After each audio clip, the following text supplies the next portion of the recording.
Hello students, मैं हूं श्वेता और आज मैं आपके लिए लेके आई हूँ कक्षा 9 विषय हिंदी का मिड टर्म सिलेबस क्या है। चलिए देख लेते हैं। इसमें सबसे पहले आपको 3 कॉलम्स दिखाई दे रहे होंगे। क्षितिज भाग 1, कृतिका भाग 1 और व्यवहारिक व्याकरण एवं रचनात्मक लेखन। हम 1 बाय 1 तीनों कॉलम्स को देखेंगे। ठीक है, सबसे पहले क्षितिज भाग 1 में आपको गद्य खंड और काव्य खंड दिया गया। गद्य खंड में आपके 3 पार्ट आ रहे हैं। कौन कौन से हैं? पहला है 2 बैलों की कथा, दूसरा है ल्हासा की ओर और तीसरा है सांवले सपनों की ओर। ठीक है, तो इनकी अच्छे से आपको रिवीजन करनी है, इनकी पुनरावृत्ति आपको करनी है। उसके बाद है काव्य खंड। काव्य खंड में आपको सखियाँ एवं शब्द जो कबीर के हैं, सवैया और कैदी और कोकिला। ठीक है, इन तीनों को काव्य खंड में बहुत अच्छे से पढ़ना है। इसके बाद आपकी आती है कृतिका, जो आपकी दूसरी बुक है। इसका भाग 1 अगर आप देखें तो इसमें आपको मेरे संग की औरत और दूसरा है रीढ़ की हड्डी। तो इन दोनों पाठों को बहुत अच्छे से पढ़ना है।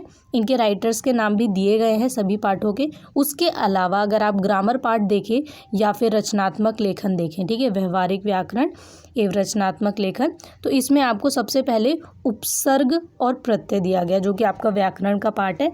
इसके बाद है समास। ठीक है, समास को आपको अच्छे से पढ़ना है और इसके बारे में आपने वर्कशीट में भी किया हुआ है। देन इसके बाद है अर्थ की दृष्टि से वाक्य भेद। ठीक है, कि मीनिंग क्या है। किसी भी शब्द को जब आप किसी वाक्य में इस्तेमाल करते हैं तो आप देखते हैं कि सेम शब्द का मतलब अलग अलग वाक्यों में अलग अलग तरीके से प्रयोग में आता है। तो उस अनुसार यहाँ पे बोला गया कि अर्थ की दृष्टि से वाक्य भेद। उसके बाद है शब्द अलंकार और अर्थ अलंकार। अलंकार के भी जो हिस्से होते हैं अगर आप देखें तो 3 हिस्सों में आपको पढ़ाया जाता है, 3 पार्ट्स में। उसमें भी शब्द अलंकार और अर्थ अलंकार होते हैं। तो जो शब्द अलंकार होता है उसके भी पार्ट्स हैं, अनुप्रास, यमक एवं श्लेष, जो कि आपको देखने को मिलेंगे आपके एग्जाम में। उसके बाद है अर्थालंकार। इसमें आपको उपमा, रूपक, उत्प्रेक्षा, अतिशयोक्ति एवं मानवीयकरण। ठीक है, तो ये आपको इसके जो पार्ट्स हैं, सब पार्ट्स, ये आपको देखने को मिलेंगे। किसके? शब्द अलंकार और अर्थालंकार।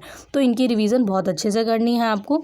इसके अलावा है संकेत बिंदुओं के आधार पर समसामयिक एवं व्यवहारिक जीवन से जुड़े हुए विषयों पर 80 से 100 शब्दों में अनुच्छेद लेखन। तो आपको 80 से 100 शब्दों में अनुच्छेद लेखन आना चाहिए, जो कि आपके व्यवहारिक जीवन से जुड़े हो सकते हैं। संकेत बिंदु आपको दिए गए होंगे कि कुछ पॉइंट्स दिए गए होंगे, उनके आधार पर आपको लिखना होगा अनुच्छेद। ठीक है, मतलब एक पैराग्राफ लिखना होगा, वो आपको दिया गया होगा कि 80-100 शब्द कितने शब्द होंगे, उसके अकॉर्डिंग आपको लिखना होगा।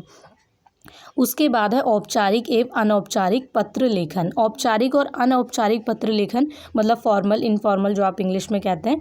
औपचारिक जो पत्र होते हैं और अनौपचारिक, इनके बारे में। उसके बाद है संवाद लेखन। संवाद लेखन में कि 2 लोगों के मध्य जो बातें हो रही हैं उनको आप कैसे लिख सकते हैं।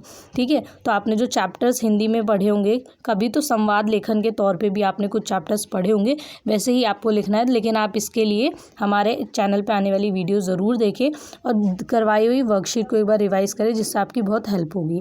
उसके बाद है लघु कथा लेखन। लघु कथा लेखन, छोटी छोटी कथाएं आपको लिखनी आनी चाहिए। ठीक है, चित्र के आधार पर, शब्दों के आधार पर और खुद से बनाकर भी लिखनी आनी चाहिए।